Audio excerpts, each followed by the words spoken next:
Hello mga kabiking, muli po akong magtuturo sa inyo ng tinapay. Ang tinapay na to ay napakabili dito sa amin. Kaya kailangan isi-share ko sa inyo, baka mahina yung tinapay nyo dyan. Ang tawag nito ay buns, animan. Bali, ang isang balot ay 25 pesos. Ito yung ingredients mga kabiking at sa mga baguhan dyan. Margarine, sulat nyo na lang po para di nyo makalimutan ng timbang. Margarine po natin ay 2 kilo. At yung milk powder natin ay 1/2 kilo. At yung asukal natin ay 3 kilo at 600 grams. 3 kilo at saka 600 grams. At yung asin natin ay 100 grams. At ang yeast natin ay 150 grams. Kasi medyo alangayin ako sa oras.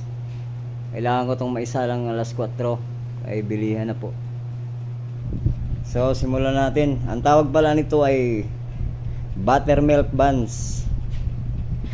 Yan. At itong harina first class. Yan, first class, bali 18 kilos. 18 kilos na first class. Umpisa na po natin. Ang una po natin ilalagay ay yung asukal. Ang asukal ay 3 kilo at 600.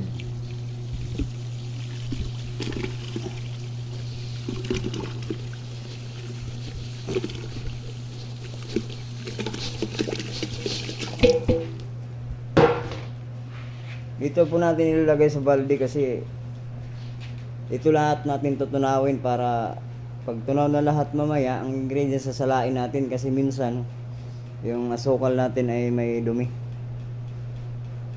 Ay sunod natin yung ating yeast. Ang yeast natin ay 150 grams. At ang ating asin na 100 grams. At ang sunod ay ang ating milk powder 1/2 kilo. At syempre ang ating margarine ay dito po natin ilalagay sa gitna. Hinati ko po yung 18 kilos, dito natin ilalagay sa gitna. Yan, 2 kilo.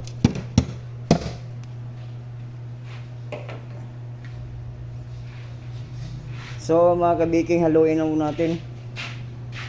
Kailangan malinis lang po ang ating kamay.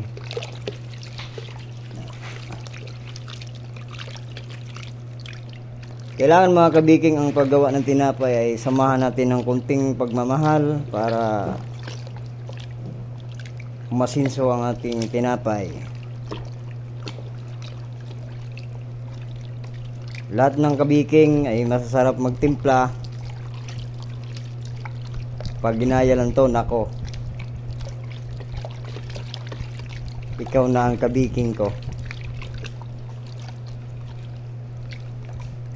So mga kabiking, kung mag-trial muna kayo, pwede naman 6 na kilo, i-divide nyo lang sa 3 ang ingredients.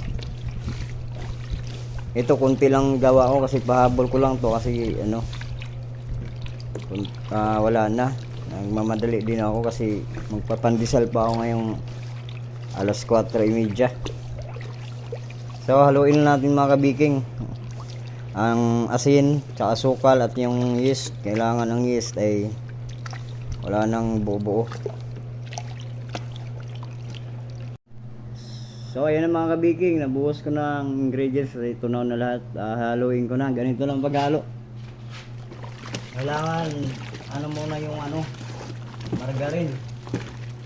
Durugin natin ng hiwalay lahat ang margarine.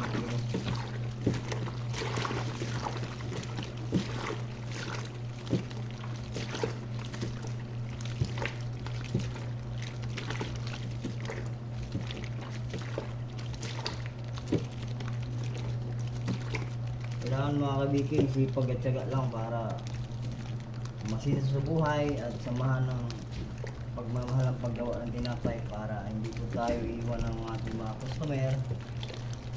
Ito lang mga kabiging, halo lang lahat. Yan.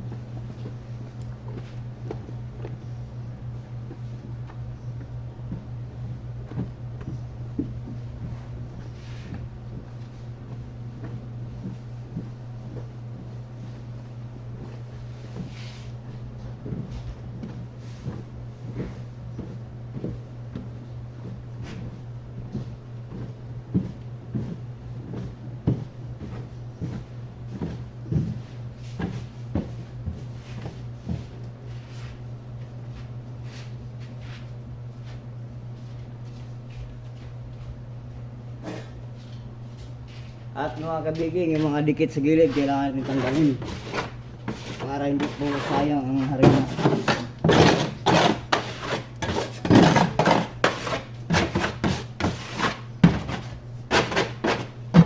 So mga kabiging, ilipat na naman natin siya sa kabila.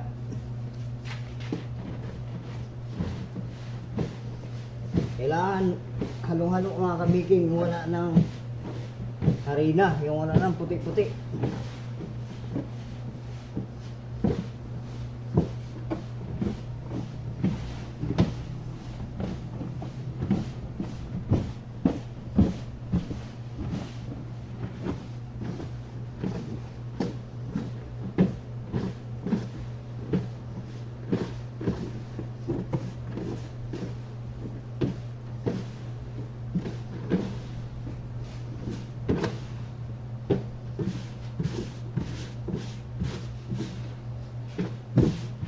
Tayo mo na.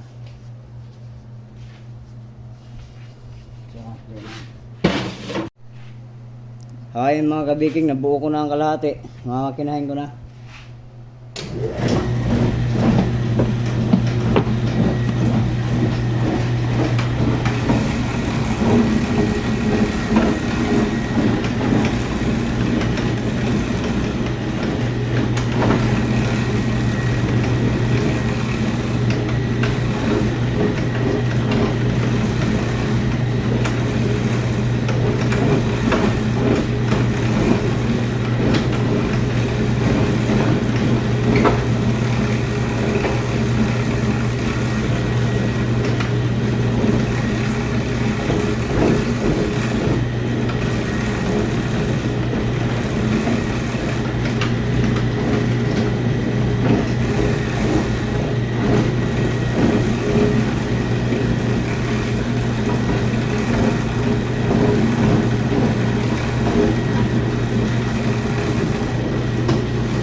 So ito na mga kabiking, tapos ko na makina. Lahidan lang po natin ng margarine sa ibabaw konti para hindi didikit.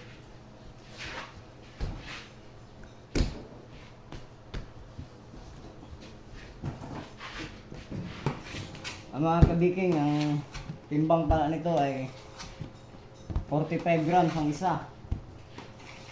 45 grams ang timbang ng isa. Tapos sa 6 na piraso ay 270 grams lahat. 270 grams kasi 45 yung isang timbang, isang piraso. Animan kasi to kaya ang anim ang timbang ay 270 grams.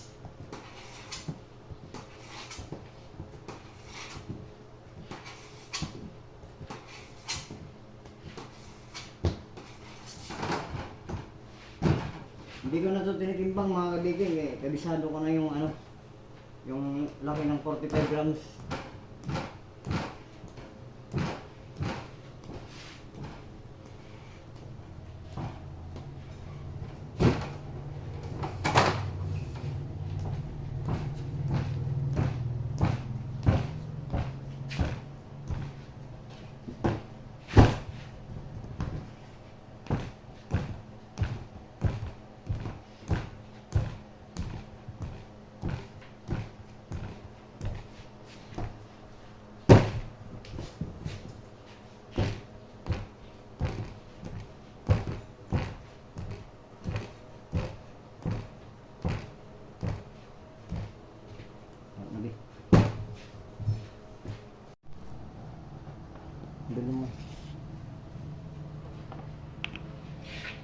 Ayan mga kabiking, yung pang toppings natin o panglahid ay sa buns ay isang piraso na itlog. Lagyan lang natin ng vanilya. Vanilya isang takal din para kaya ako nilagyan ng vanilya para hindi siya malansa. Wala yung lansa ng itlog. Tsaka haluin natin.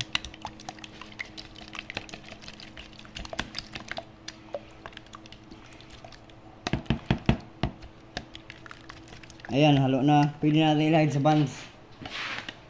Ayan.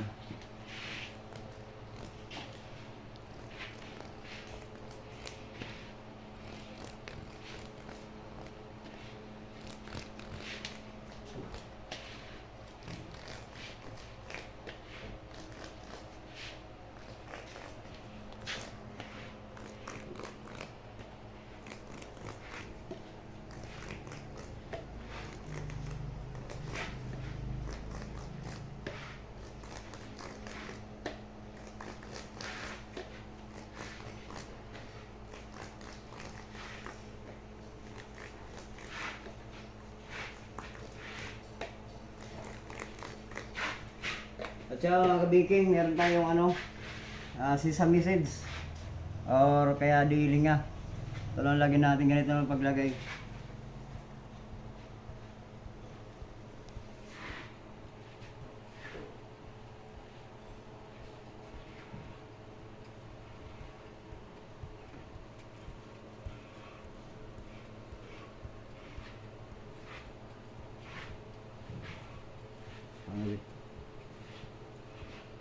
Okay na.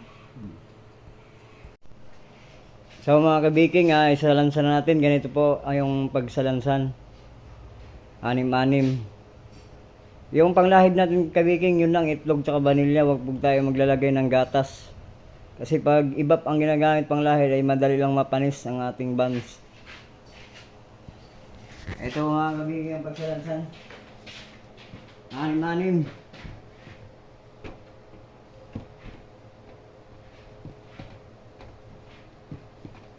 Kailangan malaki ang distansya dito mga kabiking sa gitna para hindi pag naluto hindi siya dikit. Anim-anim ganyan.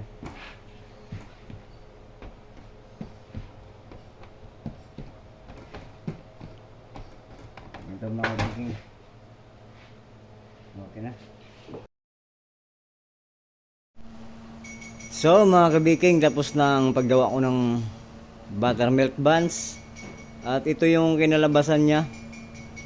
Bali 47 tray. No, 47 tray times mo sa to di ano 94 balot po lahat. Ito na yung iba nakasalang na. Ayan. Ito po ang ating buttermilk buns. Yan. Hilaw pa, alanganin pa. Mahina lang po yung apoy natin para maganda yung ganito lang apoy niya. Nakaano lang siya.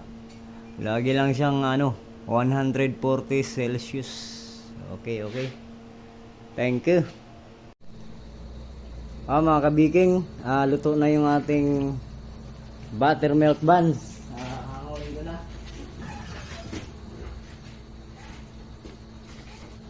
Mga kabiking, luto na.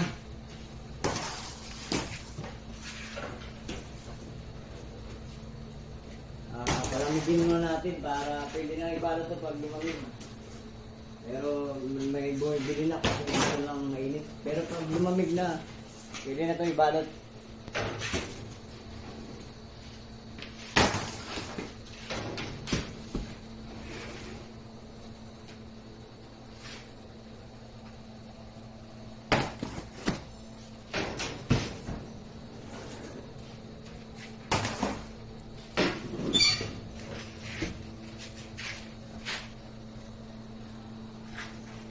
Mga kabiking, hanggang dito na lang.